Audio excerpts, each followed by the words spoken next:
महाराष्ट्र चुनाव के लिए आज महाविकास अघाड़ी कर सकती है सीटों का ऐलान। जहां महाविकास अघाड़ी कर सकती है प्रेस कॉन्फ्रेंस, विवादित सीटों को छोड़कर बाकी पर राज ऐलान संभव।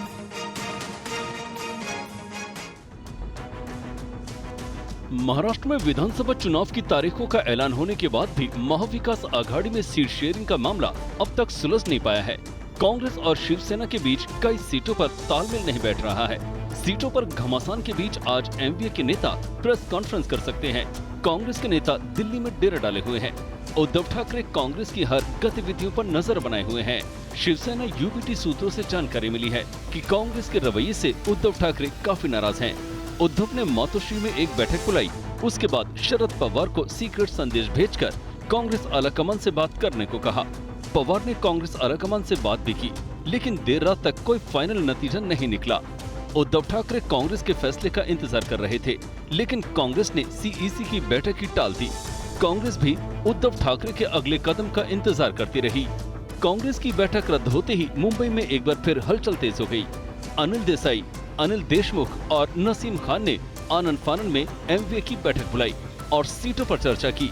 वहीं एनसीपी शरद गुट के नेता अनिल देशमुख ने कहा है कि कोई विवाद नहीं है, शिवसेना, कांग्रेस और एनसीपी फिर साथ बैठेंगे और सब कुछ तय करेंगे।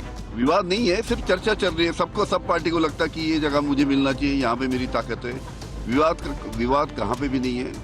चर्चा करके हम अंतिम फैसला करेंगे। बीजेपी ने जब से 99 उम्मीदवारों का ऐलान किया है, तब से एमवी में हलचल तेज है। नेताओं का कहना है कि उम्मीदवारों के ऐलान में अब ज्यादा देर करना ठीक नहीं है। तो जहां महाविकास अघाड़ी में सीट शेयरिंग को लेकर घमासान है, वही महायुति की बात करें तो बीजेपी ने महाराष्ट्र विधानसभा चुनाव को लेकर 99 सीटों पर उम्मीदवारों का ऐलान कर दिया है। उप मुख्यमंत्री देवेंद्र फडणवीस नागपुर दक्षिण पश्चिम विधानसभा सीट से चुनाव लड़ेंगे। महाराष्ट्र विधानसभा चुनाव के लिए एमपी में सीट बंटवारों पर अब तक फैसला नहीं हुआ है, लेकिन एनडीए में सब कुछ सुलझ गया है। बीजेपी ने 99 उम्मीदवारों की पहली लिस्ट भी जारी की है। 99 उम्मीदवारों की लिस्ट पार्टी ने करीब 75 सिटिंग विधायकों को उम्मीदवार बनाया है। 3 सिटिंग विधायकों का टिकट कटा है। राज्य के उप मुख्यमंत्री देवेंद्र फडणवीस को पार्टी ने एक बार फिर नागपुर दक्षिण पश्चिम विधानसभा से मैदान में उतारा है। प्रदेश अध्यक्ष चंद्रशेखर बावनकुले कामठी विधानसभा क्षेत्र से चुनाव लड़ेंगे। पार्टी ने घाटकोपर पश्चिम विधानसभा क्षेत्र से राम कदम को टिकट दिया है।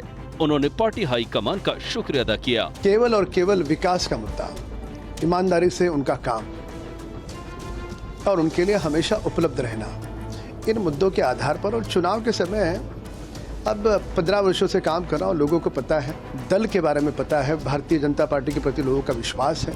पार्टी ने राज्य सरकार में मंत्री सुधीर मुनगंटीवार को बल्लारपुर और वरिष्ठ नेता अशोक चौहान की बेटी श्रीजया चौहान को नांदेड़ जिले की भोकर विधानसभा सीट से टिकट दिया है।